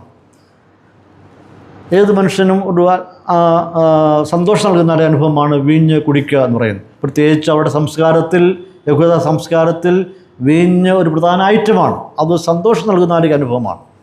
എന്നാൽ പ്രിയമുള്ളവരെ, അതിൻ്റെ ആത്മീയ വശത്തെപ്പറ്റി ചിന്തിച്ച് വരുമ്പോൾ നമ്മുടെ ജീവിതം അത് ക്രിസ്തീയ ജീവിതം എന്ന് പറയുന്നത് സന്തോഷത്തിൻ്റെ ജീവിതമാണ്. നാം പാട്ട് പാടുന്ന പോലെ ക്രിസ്തീയ ജീവിതം സൗഭാഗ്യ ജീവിതം. അത് ആ ക്രിസ്തീയ ജീവിതം എന്ന് പറയുന്നത് തികച്ചും സന്തോഷം നൽകുന്നതായിരിക്കുന്ന ഒരു ജീവിതമാണ്. പ്രശ്നങ്ങളുണ്ട്, പ്രതികൂലങ്ങളുണ്ട്, എല്ലാം ഉണ്ടെങ്കിൽ തന്നെയും നാം സന്തോഷിക്കും. പൗലോസ് അപ്പോസ്തലൻ പറയുന്നുണ്ട്, സന്തോഷിപ്പീൻ ഞാനെന്ന് വീണ്ടും നിങ്ങളോട് പറയുന്നു. നിങ്ങൾ സന്തോഷിപ്പീൻ, പ്രശ്നങ്ങളുടെ നടുവിലും സന്തോഷിക്കുക. പൗലോസ് വലിയ പ്രസിദ്ധിയിൽ കൂടെ കടന്നു പോകുമ്പോൾ മരണത്തെ മുമ്പിൽ കണ്ട് ജീവിച്ച ഭക്തനായിരുന്നു പൗലോസ് എന്ന് പറയും. പൗലോസ് ഒരിക്കൽ പറയുണ്ടായി, എൻ്റെ നിര്യാണകാലവും അടുത്തിരിക്കുന്നു. എൻ്റെ നിര്യാണകാലവും അടുത്തിരിക്കുന്നു. അത്രമാത്രം മരണത്തെ മുമ്പിൽ കണ്ട വ്യക്തിയായിരുന്നു. ബാക്കിയുള്ള ഭക്തന്മാരൊക്കെ മരിച്ചു പിതാക്കന്മാരോട് ചേർന്നു എന്നാണ് വായിക്കുന്നത്. അവർ തങ്ങളുടെ പിതാക്കന്മാരോട് ചേർന്നു. എന്നാൽ പൗലോസ് പറയുന്നു, എൻ്റെ നിര്യാണകാലവും അടുത്തിരിക്കുന്നു. അവിടെ ഒരു പ്രത്യേക പദം പൗലോസ് ഉപയോഗിക്കുന്നുണ്ട്. അവിടെ ഉപയോഗിച്ചിരിക്കുന്ന ഒരു ഗ്രീക്ക് വാക്കെന്ന് പറയുന്ന അനാലൈസിയോസ് എന്ന് പറയുന്നൊരു പദമാണ്. ഈ അനാലൈസിയോസ് എന്ന വാക്കിൻ്റെ അർത്ഥമാണ് എൻ്റെ നിര്യാണകാലവും അടുത്തിരിക്കുന്നു. ആ വാക്കിന് 3 അർത്ഥങ്ങളുണ്ട്. ഒന്ന്, പകൽ മുഴുവൻ ഭാരം ചുമന്നുകൊണ്ട് നടക്കുന്ന ഒരു കാള, അതിൻ്റെ മുതുകിനിങ്ങനെ നുകം വെച്ചിരിക്കുക, പകൽ മുഴുവൻ ഭാരം ചുമന്നുകൊണ്ട് നടക്കുക. വൈകുന്നേരം ആകുമ്പോഴേക്കും ഇതിൻ്റെ തോളത്തുനിന്ന് നുകം എടുത്ത് മാറ്റും. ആ സമയത്ത് സ്വാഭാവികമായിട്ടും ആ കാള എന്താ ചെയ്യാൻ പോവുക? എന്താ ചെയ്യുന്നത്? വിശ്രമിക്കും, അല്ലേ? അത് പിന്നെ നിൽക്കത്തില്ല, അത് പിന്നെ വിശ്രമിക്കും. പകൽ മുഴുവൻ അധ്വാനിക്കുകയായിരുന്നു, ഇനിയും അത് ഭാരം മാറിക്കഴിഞ്ഞാൽ പിന്നെ വിശ്രമിക്കും. ലാസറിൻ്റെയും ധനവാന്റെയും ഉപമയെ കർത്താവ് പറയുന്നുണ്ട്, അവൻ ഇവിടെ വിശ്രമിക്കും. അവനിവിടെ അവൻ്റെ ദുഃഖം മാറി, പ്രയാസം മാറി, വേദന മാറി, സങ്കടം മാറി, എല്ലാം മാറിയിട്ട് അവനോട് വിശ്രമിക്കുന്നു, അവനോട് ആശ്വസിക്കുന്നു. ആ ഭാരം എടുത്തു കഴിയുമ്പോൾ ആ മൃഗം പിന്നെന്താ? അത് ആശ്വസിക്കുന്നു. അതാണ് ഒന്ന്. രണ്ടാമത്തെ അർത്ഥം എന്ന് പറയുന്നത്, കൂടാരം ഇങ്ങനെ മരുഭൂമിയിൽ അടിച്ചിരിക്കുന്നു, അതൊരു കമ്പിയിൽ അതിൻ്റെ കയർ ഇങ്ങനെ കെട്ടിയിട്ടിരിക്കുക, സ്ട്രോങ് ആയിട്ട് നിൽക്കുക. എന്നാൽ അവർക്ക് ആ സ്ഥലത്തു നിന്ന് വേറൊരു സ്ഥലത്തോട്ട് പോകണം, മാറി കൂടാരം അടിക്കണമെന്ന് തോന്നുമ്പോൾ അതിൻ്റെ കയർ അവർ അഴിച്ചുവിടും. ആ കയർ എപ്പോൾ അഴിക്കുന്നുവോ ആ സമയത്ത് എല്ലാവർക്കും മനസ്സിലാകും, ഞങ്ങളിവിടെ നിന്നും പോകാനായിട്ട് സമയമായി. അപ്പോൾ അനാലൈസിയോസ് എന്ന വാക്കിൻ്റെ അർത്ഥം, നിര്യാണകാലം അടുത്തിരിക്കുന്നു എന്ന വാക്കിൻ്റെ അർത്ഥം, കൂടാരത്തിൻ്റെ കുറ്റിയിൽ കെട്ടിരിക്കുന്ന കയറ് അഴിച്ചുവിടുവാൻ സമയമായി, ഇവിടെ നിന്നും വേറൊരു സ്ഥലത്തോട്ട് പോകാനായിട്ട് സമയമായി. മൂന്നാമത്തെ അർത്ഥം എന്ന് പറയുന്നത്, നങ്കൂരം അടിച്ചിട്ടിരിക്കുന്ന ഒരു കപ്പൽ, അതിൻ്റെ നങ്കൂരം എടുത്ത് മാറ്റിക്കഴിയുമ്പോൾ പിന്നെ യാത്ര ആരംഭിക്കുക. ഈ തീരത്ത് നിന്നും മറ്റൊരു തീരത്തോട്ടത് പോവുകയാണ്. ഇവിടെ നിന്നും പോകുമ്പോൾ ഇവിടെ നിൽക്കുന്ന എല്ലാവരും അവരെ യാത്രയക്കും. ബൈ ബൈ, സി യു എന്ന് പറഞ്ഞ് യാത്രയക്കും, സി യു എന്ന് പറഞ്ഞ് യാത്രയക്കും. എന്നാൽ ഉദ്ദേശിച്ച അടുത്ത തുറമുഖത്ത് അവർ ചെല്ലുമ്പോൾ അവിടെ ഒരു പറ്റം ആൾക്കാർ അവരെ വെൽക്കം ചെയ്യാറുണ്ടായിരിക്കും. പൗലോസ് മരണത്തെ മുമ്പിൽ കണ്ടുകൊണ്ട്, ഇപ്പോൾ തന്നെ ഒരു പാനീയ യാഗമായി ഞാൻ ഒഴിക്കുന്നു എന്ന് പറയുന്നു. അപ്പോൾ മരണത്തെ ഏറ്റവും മുമ്പിൽ കണ്ടു, അതവൻ്റെ ഉള്ളിൽ അവനത് കാണുന്നുണ്ട്. എൻ്റെ നിര്യാണകാലം അടുത്തിരിക്കുന്നു, ഇപ്പോൾ തന്നെ ഞാനൊരു പാനീയ യാഗമായി ഒഴിക്കപ്പെടുന്നു. അപ്പോൾ എത്രമാത്രം മരണത്തെ മുമ്പ് കണ്ടുകൊണ്ട് ജീവിച്ച ഒരു വ്യക്തിയായിരുന്നു പൗലോസ് അപ്പോസ്തലൻ എന്ന് പറയുന്നത്. അപ്പോൾ ഞാൻ പറഞ്ഞു വന്നത്, നമ്മുടെ ആത്മീയ ജീവിതത്തിൻ്റെ തുടക്കം കുറിച്ചത് എങ്ങനെയായിരുന്നു? രക്ഷിക്കപ്പെട്ടു, വചനം കേട്ടു, വിശ്വാസിയായി തീർന്നു, ദൈവമകളായി തീർന്നു എന്നുള്ളതൊരു ആത്മീയ സത്യമാണെങ്കിൽ തന്നെയും എങ്ങനെയാണ് അതിൻ്റെ ആരംഭം കുറിച്ചത്? അതിൻ്റെ പുറയിലുള്ളായിരിക്കുന്ന മോട്ടിവേഷണൽ അല്ലെങ്കിൽ എനർജി എന്തായിരുന്നു ഒന്ന് പറയാമോ?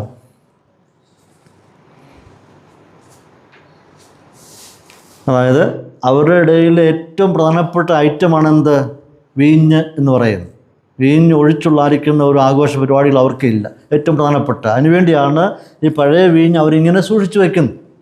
അപ്പോൾ അത് ഇല്ലാത്ത എന്ന് പറയുന്നത് ദുഃഖകരം.